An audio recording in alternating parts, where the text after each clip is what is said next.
Nous connaissons tous l'histoire de l'exode du peuple d'Israël. Mais qu'en est-il de l'exode du chrétien?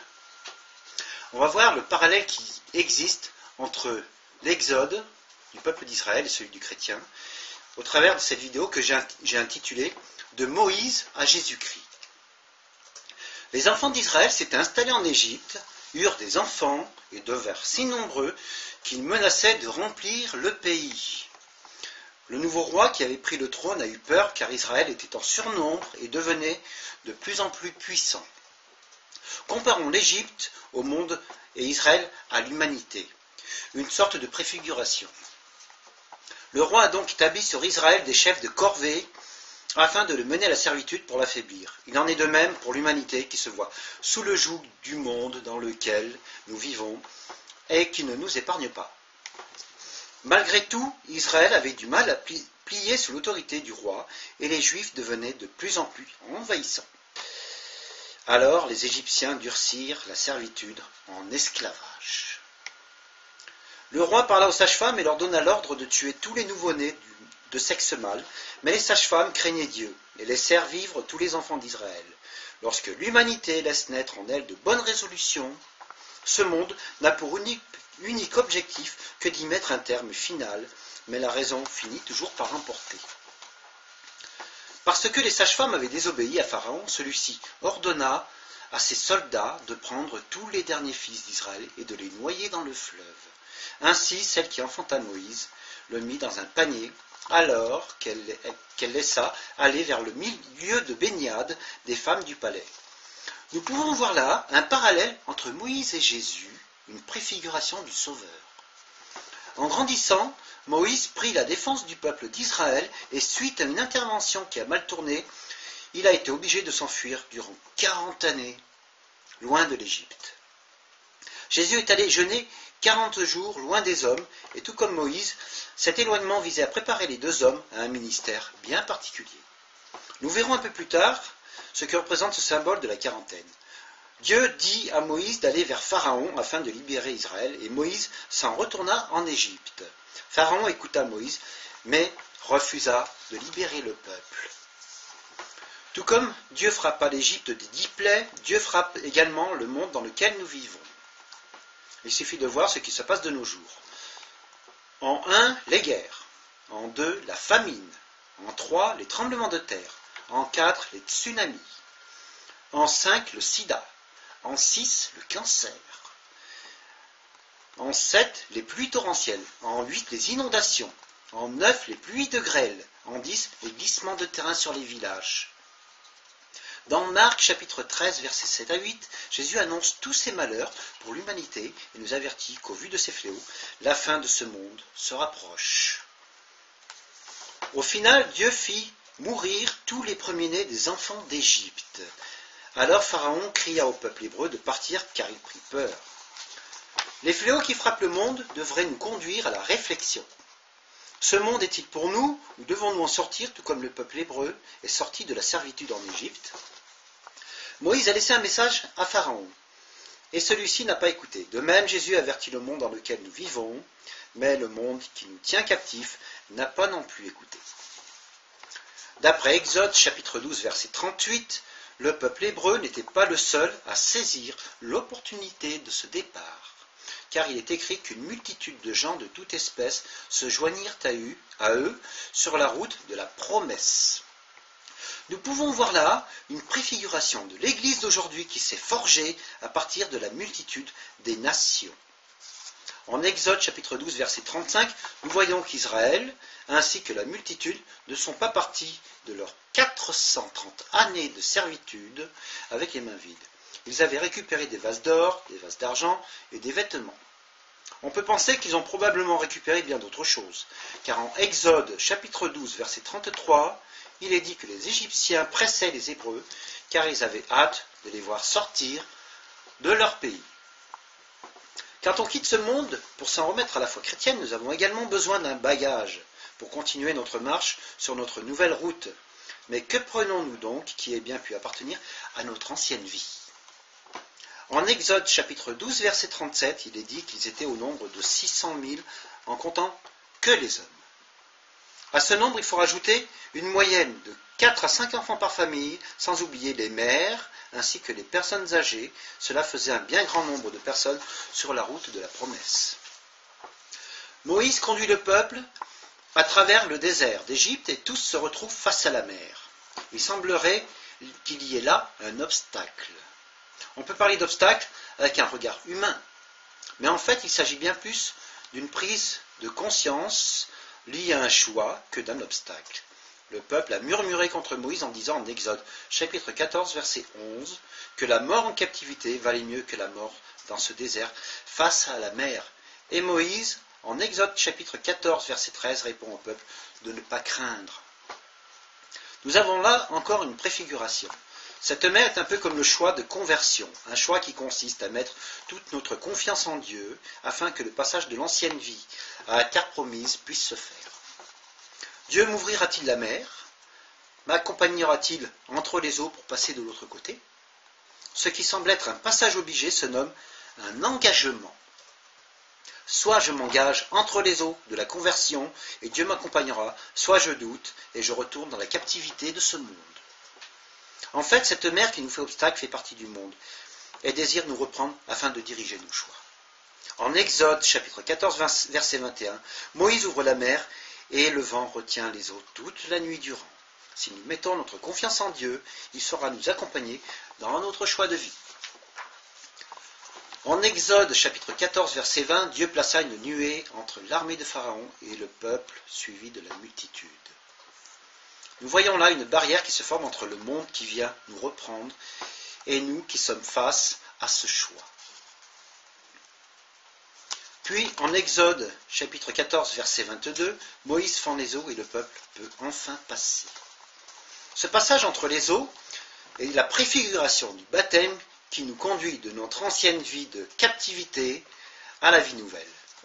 En Exode chapitre 15 verset 23, tous arrivèrent à Mara, ce qui signifie amer, parce que les eaux étaient amères et que le peuple avait soif. Puis en Exode chapitre 15 versets 24 à 25, ils dirent à Moïse: que boirons-nous? Jeta Moïse un bois dans l'eau, et l'eau devint douce, et le peuple, suivi de la multitude, put boire. Lorsque nous conduisons des gens du monde à la vie nouvelle, ils ont besoin d'être guidés dans leur cheminement, ainsi que d'être abreuvés de la parole de Dieu. Tout comme Dieu donna ce bois à Moïse qui abreuva le peuple, Dieu nous donne sa sagesse afin que nous puissions éduquer les nouveau-nés dans la foi. Ils arrivèrent à Élim, où il y avait 12 sources d'eau ainsi que des palmiers, et ils campèrent là, près de l'eau. Exode chapitre 15, verset 27. Une des choses que le peuple savait bien faire était de murmurer, car il n'était jamais satisfait. En Exode chapitre 16, verset 3, le peuple se plaint et murmure en regrettant l'ail et les poireaux du temps de sa captivité. Lorsqu'on quitte le monde dans lequel nous étions, on quitte également tout ce qui s'y rattachait et qui nous rendait dépendants. Une sœur de mon église se plaignait en disant que c'est dur d'être chrétienne. En rentrant dans ce monde qui est le christianisme, les nouveau-nés dans la foi ont besoin d'un sevrage, car ils étaient tous comme intoxiqués par leur ancienne vie. Alors Dieu donna au peuple la manne du désert, et le peuple eut de quoi se nourrir. Exode chapitre 16, verset 4. Mais la nourriture vint à manquer, et le peuple murmura contre Moïse et Aaron. Exode chapitre 16, verset 7. Le peuple ne s'en prenait pas à la bonne personne.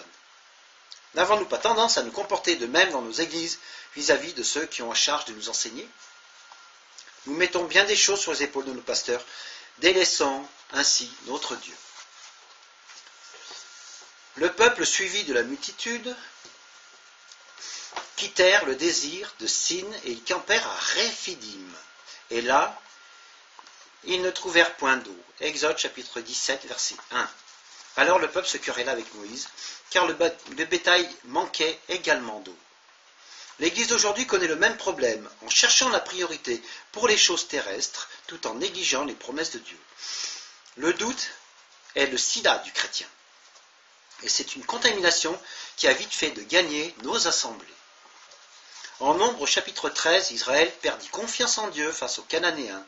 C'est entre autres le manque de confiance en Dieu qu'avait Israël durant 40 années dans le désert. Notre manque de confiance en Dieu nous plonge également dans un désert spirituel et nous finissons par tourner en rond, puis par murmurer après nos pasteurs.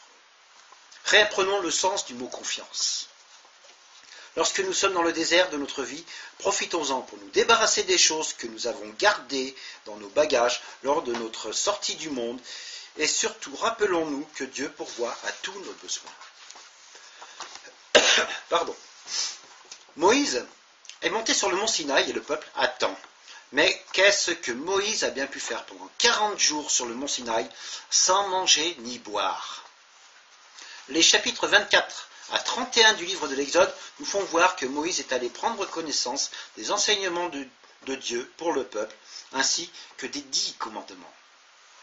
Mais le peuple n'a pas la patience d'attendre son retour et il va prendre des décisions qui vont avoir des conséquences plutôt catastrophiques. Mais revenons donc à Exode chapitre 12 verset 35, où il est écrit que le peuple suivi de la multitude ne sont pas partis d'Égypte les mains vides. Ils sont partis avec un bagage et entre autres de l'or. Nous quittons notre ancienne vie avec un bagage et entre autres avec de l'or. Cet or représente la connaissance des choses que le monde a bien pu nous apporter, mais quelles sont nos prédispositions à faire usage de cette richesse?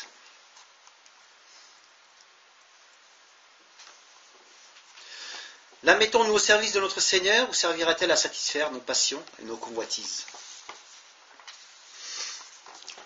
En Exode, chapitre 32, verset 1, le peuple, suivi de la multitude, murmure encore et encore pour au final demander à Aaron de leur faire une représentation divine qu'ils pourraient tous voir. On peut penser qu'Aaron aurait accédé à cette demande pour 2 raisons. Première raison, s'il refusait, il savait que ses jours étaient en danger. En 2, Aaron savait que Moïse reviendrait et que Dieu ferait appliquer sa justice. En Exode chapitre 32, versets 2 à 3, l'or ramené d'Égypte est récupéré pour faire un veau d'or, devant lequel le peuple va se prosterner. Quand on voit que Dieu a permis que cet or soit récupéré et l'usage que le peuple va en faire, on peut se rendre compte que c'est paradoxal. En réalité, il y a eu division dans le peuple, car tous n'étaient pas d'accord pour cela. Cet or récupéré va dévoiler le caractère de chacun et permettra la séparation du bon grain de l'ivraie. En ayant fait le veau d'or, une partie du peuple a transgressé le 2e commandement. Combien de fois par nos pensées nous arrive-t-il de transgresser le commandement de Dieu en faisant passer dans notre vie les priorités des choses de ce monde? Au travers du livre de l'Exode, nous pouvons voir 7 éléments importants. Le premier, Dieu nous rappelle qu'on se doit de quitter ce monde qui nous tient à la servitude. En 2, nous quittons ce monde avec un bagage que nous aurons à gérer. En 3, nous serons face à un choix à faire. La mer à franchir qui représente la décision de changer et qui est la préfiguration de la conversion. En 4, le passage entre les eaux qui préfigure le baptême. En 5, la confiance que nous mettons soit en Dieu, soit en nous-mêmes. En 6, l'usage que nous avons décidé de faire de ces richesses que nous emmenons dans nos bagages. Et en 7, les conséquences qui seront liées à l'usage de ce que nous détenons. Nous quittons notre ancienne vie pour aller vers un monde meilleur. Mais tous y parviendront-ils? Par la suite, le veau d'or sera refondu pour donner naissance à l'arche de l'alliance de l'Éternel, dans laquelle seront placées les tablettes de pierre sur lesquelles Dieu a gravé les 10 commandements. Nous voyons là que Dieu va permettre au mal de devenir bien. Il en est de même pour tout être humain. Dieu nous donne au travers de son Fils, Christ Jésus, la possibilité de transformer nos vies. Nos richesses mal utilisées peuvent être refondues au travers de nos vies par la conversion. Chaque jour, Dieu est avec nous, mais il nous appartient de rechercher sa présence, tel un enfant avec son Père. Nous pouvons penser qu'en quittant l'Égypte, le peuple était probablement lourdement chargé et que le passage entre les eaux l'a obligé à laisser pas mal de choses derrière lui. Il en est de même pour la conversion. Il nous est possible de passer au travers de la mer, le baptême, Mais pour cela, il nous faudra laisser les choses derrière nous. Pas de bagages inutiles pour aller vers Christ Jésus, car la maison de Dieu est une maison de prière et également un lieu saint. Mais surtout, n'oublions jamais de prendre avec nous ces deux éléments essentiels. L'obéissance et la confiance dans les promesses de Dieu.